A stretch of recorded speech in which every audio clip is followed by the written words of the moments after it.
Morning everyone. ঘরকন্যা Shantini ব্লগে অনেক অনেক স্বাগত। আশা করি তোমরা সকলেই ভালো আছো, সুস্থ আছো। আমিও ভালো আছি, কিন্তু অনেক দিন বাদই এলাম। ভেবেছিলাম আর আসবই না তোমাদের সামনে, কারণ প্রথমত শরীরটা এক সপ্তাহের বেশি প্রচণ্ড খারাপ ছিল। প্রথমেই তোমাদেরকে একদিন দুদিন ব্লগ করে দেখিয়েছিলাম শরীরে প্রচণ্ড জ্বরের থেকে ইউরিন ইনফেকশান। তারপর তো সেই জ্বর যাও কমলো 2-3 দিনের মাথায় এত উইকনেস যে আমি হাঁটাচলা করতে পারছিলাম না, কাজকর্ম ঠিকঠাক করতে পারিনি। এই ধরো এক সপ্তাহ বেশি হলো একটু সুস্থ হয়েছি, উইকনেসটা কেটেছে, কিন্তু তোমার কাশিটা এখনও কমেনি। শুকনো কাশিটা প্রচণ্ড রকমভাবে হচ্ছে মাঝে সাঝেই, মানে যখন হচ্ছে খুবই হচ্ছে, কথা বলতে পারছি না। তার সঙ্গে সঙ্গে মামামেরও হলো শরীর খারাপ, জ্বর হওয়ার কিছুদিন পর হলো আবার পটি। সে ডাক্তার ফাক্তার দেখিয়ে ওষুধপত্র এখনও চলছে। মামামের এখনও মানে সর্দি কাশি চলছে, সর্দি কাশিটা লেগে আছে, জ্বরটা কমেছে, পটিটাও ঠিকঠাক এসছে। তো এই নিয়েই চলছে। খুব শরীরটা খারাপ থাকার জন্য আমরা এতদিন আসতে পারিনি। তো ভেবেছিলাম আর করবোই না। আর তার মধ্যে তোমরা দেখো, কিন্তু তোমরা কেউ লাইক সাবস্ক্রাইব কেউ কিছুই করো না। তখনই মনটা খুব খারাপ হয়ে যায় যে আমরা কি এতটাই খারাপ করছি ব্লগ, যে তোমরা একটা লাইক আর একটা শেয়ার কমেন্ট তো দিতেই পারো না। ঠিক আছে, টাইপ করতে নাই, অনেকেরই কষ্ট হয়, ঠিক আছে কমেন্ট করলে না, কিন্তু শেয়ারটা তো করতেই পারো বা সাবস্ক্রাইবটা করতে পারো। দেখো আর না দেখো, তাহলে তো আমার অনেকটা সাহায্য হয়। তো যাই হোক, ভেবেছিলাম আসবো না, তারপর ভাবলাম বাড়িতে থাকছি, কাজকর্ম সবই করছি, তো একটু যদি ফোনে কথা বলি তাহলে মনটা দেখছি ভালো থাকছে। আর এই কদিন হলো মনটা একদমই ভালো ছিল না, মন মেজাজ সবই খারাপ। আর বলে না, সময় খারাপ থাকলে যেন মানুষজনের কাছ দিয়েও দোষ না করেও যেন দোষী হয়ে যায়, সেই অবস্থা হয়েছে আমার। কারোর সঙ্গে কোনো কথা নেই, দোষ নেই, মানে বোবা কালার যেমন শত্রু হয় না, আমিও সেরকমভাবেই থাকি, তাতেও লোকে দোষী করে ফেলছে। সেই জন্যই মন মেজাজ প্রচণ্ড খারাপ হয়েছিল, ওই জন্য আর ভিডিও করিনি, সেরমভাবে ভালোও লাগেনি, কাজকর্মেরও এনার্জি নেই, মানে করছি এইরকম ব্যাপার আর কি। এই যে ভাদ্র মাস পড়ে গেল, ঝুলফুল ঝাড়তে হবে, ঘর দুয়ার পরিষ্কার করতে হবে। আগে যেমন একটা ইচ্ছে ছিল যে না বাবা তাড়াতাড়ি করে এটা করি ওটা করি, এটা পরিষ্কার করি, এখন আর সেটা মনেই হচ্ছে না। এই যে ধরো এখন 11টা বাজে, কাজকর্ম সবই করে রয়েছি, শুধু রান্নাটা করে খেতে হবে, বাচ্চাটাকে খাওয়াতে হবে বলেই রান্নাটা বাধ্য হয়ে করা, না হলে নিজে একা থাকলে হয়তো রান্নাটাও করতাম না, মুড়ি ভিজিয়ে খেয়ে শুয়ে থাকতাম। মানে শরীরের এমনই কন্ডিশন, ইচ্ছাই করছে না। শরীর খারাপ যতই থাকুক, মনটা যদি ভালো থাকে না, তখন মনে হয় যে হ্যাঁ ঠিক আছে, শরীর খারাপ থাকুক তার মধ্যেও কাজ করা যায়। বলে বাবা ঠিক আছে, আচ্ছা হয়েছে। আর বিশেষ করে মামামের যদি শরীর খারাপ থাকে, মন মেজাজ একদমই ভালো থাকে না, ও লাফালাফি করলে তবে মন মেজাজটা একটু ভালো থাকে। হ্যাঁ ঠিক আছে হয়েছে। তো মামামকে খাওয়ালাম সকালে, তোমাদের দাদাভাই গেল কাজে, আর রান্নাবান্না কমপ্লিট করলাম। এই 11টার নাগাদ খেলাম টিফিন, মামামকে খাইয়ে দিয়েছি, ভাত টাত খাইয়ে দিয়েছি, রান্না করতে করতেই খাইয়েছি। তো আমি রান্নাটা কমপ্লিট করে খেলাম বলে দেরি হলো। তো এবার কাজকর্ম করব। আজকে ভাবছিলাম যে ঘরটা ধরবো না, ঘরটা তাতেই যেরকম পরিষ্কার করে নিই। রান্নাঘরটা প্রচণ্ড নোংরা হয়েছে, আর রান্নাঘর মানেই খাবার জায়গা, সেই জায়গাটা যদি পরিষ্কার না রাখি, নিজের মনের মতো করে একটু গুছাতে না পারি, তাহলে মনে হয় ভালো লাগে না। তো রান্নাঘরটা আজকে গ্যাসটাও শেষ হয়েছে, গ্যাসটা শেষ হওয়ার পর সিলিন্ডারের পেছনে দেখছি এত ময়লা হয়েছে, কি বলবো। প্রতিদিন তো আর সিলিন্ডার সরিয়ে সম্ভব হয় না পরিষ্কার করবার। তো সিলিন্ডারের পাশটা আমি সরিয়েই রেখেছি, লাগিয়ে রেখেছি।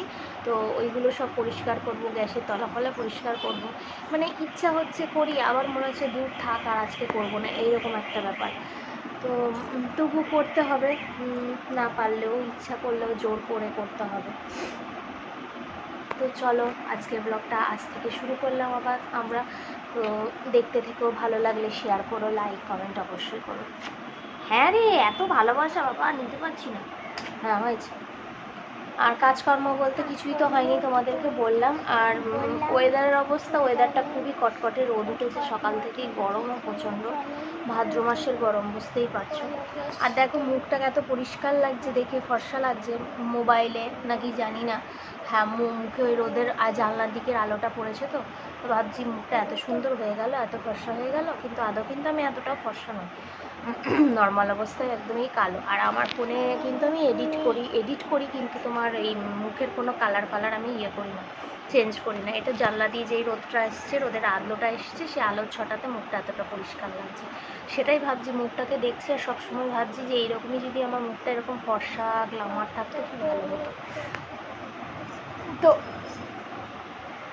চলো আজকে ব্লগটা দেখতে থাকো, সঙ্গে থেকো।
বাজে এখন 12:12।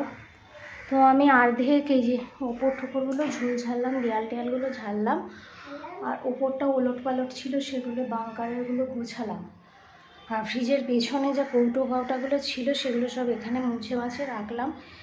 বাকি এখন তো দেরি হয়ে যাবে মাম্মামকে স্নান করাতে, যদি বাসন ফাসন গ্যাস ফ্যাস পরিষ্কার করি।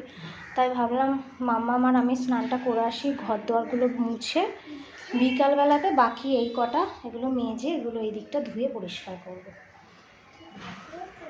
তাই ঘরটা মুছে এখন স্নানটা করে খেয়ে একটু রেস্ট করি, কারণ এক নাগারে তো সব কাজকর্ম করতে পারছি না, বিকেলে বাকিগুলো করবো।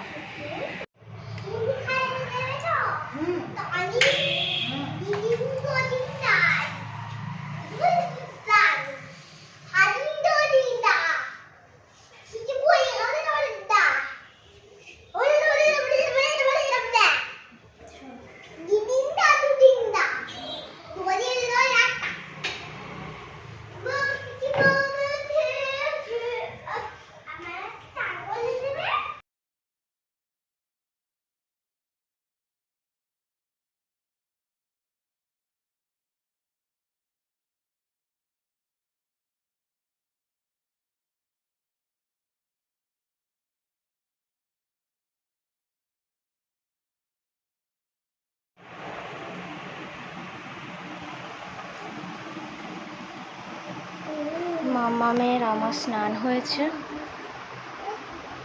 এই যে গাদা কাঁচা লাইন দিয়ে এবার খাবো ভাত। চলো দেখিয়ে দেখি কি রান্না আছে।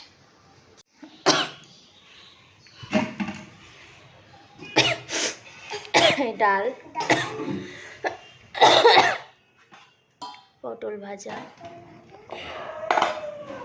কাঁচা কলা ভাজা,